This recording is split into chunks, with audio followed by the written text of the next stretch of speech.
Joined by Jay Rempe, senior economist with Nebraska Farm Bureau, and we think about trade. One of the countries I think sometimes we overlook is South Korea, just how vital that partnership is. Yeah, exactly. In fact, part of the reason we wanted to do the study that we did was to look at South Korea because we knew it was a growing market, and I was somewhat surprised at how much that we do export to South Korea, particularly on the beef side, and we calculated as part of our efforts that it was worth about $34 a head in the state of Nebraska. So that's comparable to what we see in beef exports to NAFTA. So that's key in looking at those kind of markets. When we look, whether it's kind of at a per county basis or even per farm or ranch, I mean, that's pretty significant dollars we're talking about. Yeah, we found, and we tried to break it down to make it a little more resonant, a little more with folks out across the state of what does this actually mean to us. We know beef and pork are important to exports to Korea from Nebraska from a state standpoint, but okay, which counties then?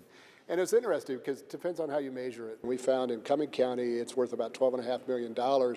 And of course, you look at, they have a big feedlot sector up there, so that makes sense. But then you turn around and look on a per farm basis, Wheeler County comes out on the top. Well, that's big ranch country, and the beef is pretty important there too. So it gives you a little bit of a flavor of which counties rely most heavily on trade with South Korea.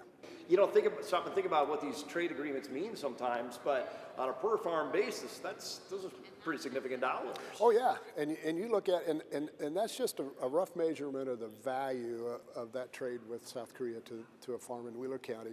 And what's interesting, if you look at a map of Nebraska, there's kind of a target in the Sandhills country on trade with South Korea. Well, obviously it's because of the beef sector up there. And so we hope it helps it resonate a little more with farmers and ranchers, the importance of trade, give them a rough sense of how much of their gross income and their sales is due to trade, and reinforce that notion that agriculture relies heavily on trade and we need to continue to do what we can to expand those markets.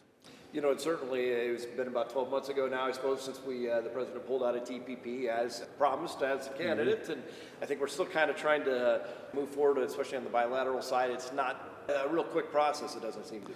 No, trade agreements never are. That's why they're so difficult. And once you get them, you want to hang on to them for a while and hold on to them. And so it takes a lot of effort, and because every country has certain segments of their economy that they want to help and support, and some that they want to protect, and trying to make those match and mesh between countries is very, very difficult.